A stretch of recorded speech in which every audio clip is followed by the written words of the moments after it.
예, 이번 지방선거에서 가장 뜨거운 격전지 경기도로 오늘 가보겠습니다. 오늘은 국민의힘의 후보 한 분 만날 텐데요. 5선의 중진이고 경기 안양에서 20년간 지역구 활동을 해온 분이죠. 국민의힘 심재철 전 의원, 심재철 전 국회 부의장 연결이 돼 있습니다. 심 전 의원님 안녕하세요. 네, 안녕하십니까? 예, 보니까 3월 17일에 일찌감치 출마 선언하셨어요. 예, 이거는 뭐 누가 나오나 유리한가 불리한가 이런 거 재지 않고 직진하겠다 이런 의미로 보면 됩니까? 그렇습니다. 저는 경기도에서 국회의원 5선을 하면서 27년 동안 살았는데요. 예. 그만큼 경기도에 대해서 잘 알고 또 경기도 현안을 잘 풀어갈 수 있다라고 생각을 합니다. 그만큼 이 경기도는 성장 잠재력이 높은 지역인데도 그동안에는 대권 가도로 이용되면서 성장이 더디었습니다. 바로 이제 이재명 전 지사 시절을 잘 생각해 볼 수 있겠죠. 그래서 이제 이제 심재철이가 경기도지사가 된다면은 대장동도 법화 유형도 없다. 깨끗하고 투명한 경기도를 만든다. 그래서 경기도민한테 온전하게 경기도를 돌려드려야 되겠다라는 이런 생각들을 하고 출마 선언을 했던 겁니다. 네. 근데 그 후로 줄줄이 출마 선언을 한 분들이 쟁쟁합니다. 민주당에서는 김동연, 안민석, 염태영, 조정식. 국민의힘에서는 유승민, 함진규 전 의원에다가 김은혜 의원도 나올 것 같지요, 심 의원님? 아마 뭐 그럴 것 같습니다. 예. 그럴 것 같죠. 자, 우선 당내 경선을 뚫어야 이거 본선 가시는 거 아니에요. 예. 뭐 당내 경선부터 예선부터 쟁쟁한 싸움이 될 것 같은데 김은혜 의원 어제 당선인 대변인지 그만두고 아마 오늘 정도면 발표하지 않을까 싶습니다. 어떻게 생각하십니까? 예, 뭐, 여러분들이 지금 뭐 등장하고 있는데 특히 뭐 민주당 쪽은 모르겠습니다만은 저희 국민의힘 쪽에서 좋은 후보들이 등장한다는 것은 그만큼, 국민들의 관심과 사랑이 더 높아지기 때문에 좋은 일이라고 볼 수가 있겠죠. 그러나 어쨌든 이 경기도라는 것은 우리가 윤석열 정부가 성공하기 위해서는 반드시 탈환을 해야 될 지역이다. 그래서, 아주 결코 양보할 수 없는 이런 이 경기도다라고 이렇게 마음가짐을 가지고 있습니다. 그 김은혜 의원이 사실 초선이잖아요. 예. 초선인데 바로 지사로 직행을 하겠어 이렇게들 많이 생각했는데도 출마를 하는 건 아무래도 윤석열 당선인의 의중, 뭐 이른바 윤심이 작동한 거라고 보세요. 김은혜 의원 같은 경우 이제 현역으로 왕성하게 활동했고 또 정권 교체에도 일정하게 기여를 하신 분이죠. 네. 그런데 이제 윤석열 당선인이 지금 공정과 상식을 얘기를 했는데 윤석열 당선인의 의중이 작용을 했다. 이른바 윤심이다 아니다. 이런 걸 얘기한 것 자체가 그분이 얘기한 지금 공정과 상식에 반하는 거 아니겠습니까? 그렇기 때문에 그게 지금 윤심이 작용했다, 어쨌다. 그런 판단을 할 수는 없습니다. 뭐 작용했다는 평가들은 많이 나오더라고요. 소문들은. 그건 잘 모르겠습니다. 만약 그런 거라면은 그거는 그러니까 공정이라는 기치에 바람직하지 않다 그런 말씀이세요? 물론이죠. 그것은 이제 공정과 상식을 내세웠던 분이고 또 그렇기 때문에 그런 관점에서 모든 것들을 풀어나갈 일이지, 그렇게 지금 뭐 하실 분은 아니라고 저는 생각을 하기 때문에 이건 좀 더 두고 봐요. 제가 정확한 사실관계를 모르는데 네. 이다 아니다 이 얘기할 수가 없는 거죠. 이제 일각에서는 또 뭐 윤석열 당선인과 그게 의중이 있든 없든 당선인과 가까운 사람들이 경기도든 서울시든 뭐든 맡으면 좋지 않겠느냐 이런 얘기를 해요. 왜냐?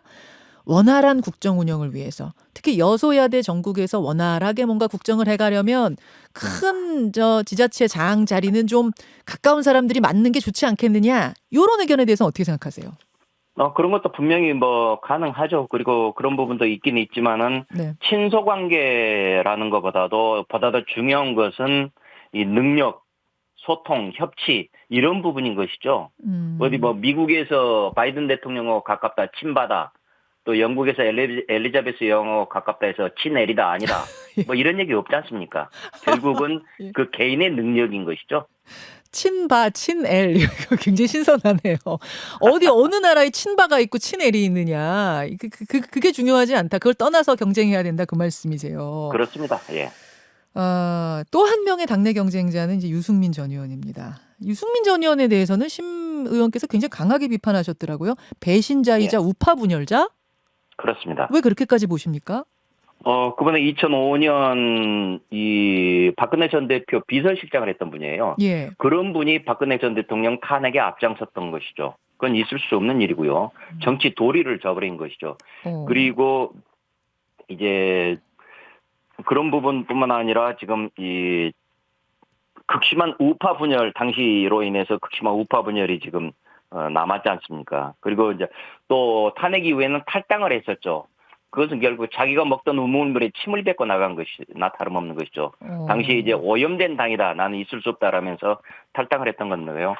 그런 사람이 다시 이제 또 돌아온 것인데 결국 우파 분열에 대한 책임도 없었고 반성도 없이 복당하고 특히나 박근혜 전 대통령에 대해서는 반성 한마디 없고 뭐 이런 것들이 살펴봤을 때 정치적 도리, 인간적 도리 모두 이건 아니다라는 것으로 봅니다. 그 탄핵에 앞장섰던 분이다. 그것이 자격이 안 된다 말씀하셨는데 근데 탄핵 결국은 대법원에서까지 확정 판결을 받지 않았습니까? 지금 이제 사면이 된 거는 특별 사면, 대통령의 특별 사면인 거지 무죄의 의미는 아니거든요. 그럼 죄가 물론이죠. 있으면 대통령이든 누구든 자신의 당적을 떠나서 문제가 있으면 탄핵을 국회의원이 할 수도 있는 거 아닌가요? 정치인은 정치적으로 판단을 해야 됩니다. 탄핵 그 자체가 어떠한 효과를 나타낼 것인지, 어떤 후폭풍으로 몰고 올 것인지를 판단하는 것이 그것이 제대로 된 정치라고 지금 할 수가 있는 것이죠. 그런데 바로 이제 그런 대목에서 굉장히 부족했던 것이다 이런 얘기인 것이죠. 그리고 자기가 결국은 욕하고 나갔다가 다시 또 들어오고 하는 이런 과정들 그리고 탄핵에 대한 그것은 법적인 그런 판단도 있긴 있지만 탄핵 그 과정 자체가 여러 가지 문제가 있었다는 것들은 이미 다 알고 있죠. 또 드러난 거 아니겠습니까? 그런 점에서 탄핵에 대한 이 당 부당 물론 법적으로는 판단이 돼 있지만은 예? 탄핵이 사람들에게 수용될 것인지 안 될 것인지 여전히 그 안급으로 남아 있지 않습니까? 바로 그런 점들을 얘기하는 겁니다. 그러니까 법적으로는 유죄지만 정치적으로 판단해서 행동했었어야 된다 그 말씀이세요? 물론이죠. 그 정치인으로서의 행동은 그것이 과연 옳은 것이었었냐라는 점에서는 여전히 의문이 남는 것이죠. 그렇게 보시는군요. 그 경쟁력 면에서는 그래도 유승민 전 의원이 앞서지 않느냐 이런 얘기가 나옵니다. 왜냐하면 이제 대선에 2번이나 나갔던 분이기 때문에 전국적 인지도 가지고 있고 또 합리적 보수 이런 평가를 받아서 중도층에게도 어필할 수 있다. 이 부분은 어떻게 보세요? 그럴 수는 있는 것이죠. 그러나 그게 결국은 이 대선에 출마했던 그 경력에 따른 과대평가다라는 저는 생각을 합니다. 그런 점에서 정치 거물이 아니라 정치 거품이다라고 지금 저는 그렇게 생각을 하는데요. 결국은 그 과거 경력들이 말해주고 있습니다. 2017년에 대선에 출마했을 때는 주요 후보 5명 중에 5등을 했습니다. 꼴등을 했었죠. 그리고 또 이번 대선에서는 예선에서 탈락을 했고요. 그리고 정치 선진국의 정치 행태들을 봤을 때 대선에 출마했다가 느닷없이 지방선거 도지사로 간 사람들은 그 예를 찾아볼 수가 없는 것이거든요. 이제 바로 그런 점들을 봤을 때 이것은 결코 올바른 정치 발전을 위한 행동은 아니다. 차라리 정치 퇴행적인 행동이다. 라고 저는 이렇게 판단할 수밖에 없습니다. 대선 갔다가 지방선거 나가는 거 이거 정치 퇴행적이다. 그럼 같은 논리로라면은 민주당의 김동연 후보 물론 아직은 이제 새로운 물결입니다만 곧 합당할 새로운 물결 김동연 대표에 대해서도 그런 의미로 그런 문제가 있다고 보세요? 그렇습니다. 저도 이제 그런 식으로 지금 바라보고 있는데요. 이 유승민 전 의원과 같이 급조된 후보이죠. 김동연 예비 후보도. 그리고 이른바 김동연 예비 후보 같은 경우에 이재명의 지지를 받는 이른바 명심 후보다라고 지금 얘기를 하고 있는데 중요한 것은 명심이 아니라 도민의 지지, 곧 도심이 중요한 것이죠. 예. 도심은 그쪽 아니라고 보세요? 그거는 이제 좀 더 두고 봐야 되겠습니다. 그러나 경기 도민이 올바르게 선택을 하는 저는 할 거라고 생각을 하기 때문에 결코 김동연 후보가 생각하는 대로 그렇게 흘러가지는 않을 것이다라고 예상을 합니다. 알겠습니다. 지난 대선에서 드러난 민심을 보면 사실 경기도는 지금 민주당에게 유리한 판인 건 맞아요. 한 5% 차이로 민주당이 이겼지요, 거기서. 예, 그렇습니다. 그렇죠. 그럼 자신 있으십니까? 예. 이번에 지금 보면은 경기도에서는 졌는데 서울에서는 이겼거든요. 예. 자, 서울에서는 이겼는데 경기도 이겼다. 그리고 또 윤석열 당선인 전체적으로 이겼는데 왜 경기는 졌지라고 생각을 했을 때 저는 아마 이재명 전 지사가 이 재난기본소득 같은 것들을 내세우면서 현금을 뿌렸던 효과들이 일정하게 작용한 게 아니겠느냐라는 저는 이제 그런 추측을 좀 생각을 해봅니다. 그래서 그러나 이것은 대선하고 지방선거는 또 다르다. 지방선거는 지방의 발전, 지역의 발전을 누가 이끌어낼 것이냐가 가장 초점이기 때문에 예. 이번 대선하고는 또 전혀 다르게 지방선거에서는 우리들이 해볼 수 있다. 그리고 이길 것이다라고 생각을 하는 것이죠. 알겠습니다. 예. 한 1분 정도 남았는데요. 현안 하나만 더 질문 드릴게요. 예. 그 한덕수 총리 후보자 인사청문회, 뭐 이게 여야 협치의 첫 관문이 될 텐데, 앞서 일부 들으셨는지 모르겠습니다만 민주당에선 송곳 검증하겠다. 특히 공직하다가 김앤장 같다. 또 공직하다 김앤장 같다. 이렇게 회전문식으로 돈 문제, 그리고 고액 연봉만 받은 문제, 뭐 이런 것들이 지금 들여다보고 있는 대상 같습니다. 어떻게 생각하세요? 뭐 회전문 인사는 이미 문재인 대통령 때도 수없이 반복됐던 일들이고요.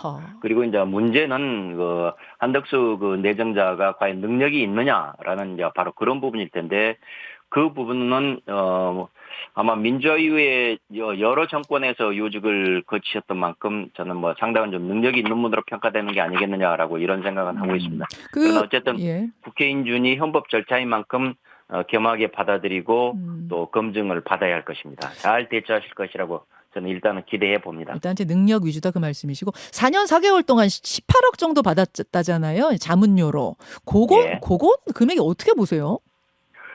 고액 자체가 문제는 아닐 것입니다. 능력이 그만큼 있느냐 없느냐라는 것이죠.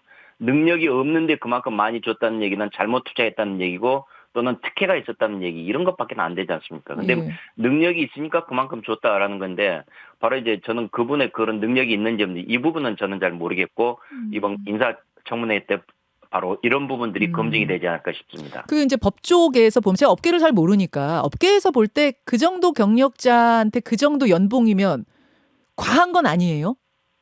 모르겠습니다. 그건 지금 업계를 제가 잘 모르기 때문인데, 그러나 저희들이 일반적으로 일반 서민들이 법을 대할 때 법률 비용이 굉장히 많이 나가는 이런 것들은 있거든요. 그래서 지금 이런 대목이 과연 합당한 것인지, 그리고 기업 같은 세계에서도 큰 좋은 사람들 모셔올 때는 뭐 억대 연봉들은 그냥 수시로 등장하는 것이고요.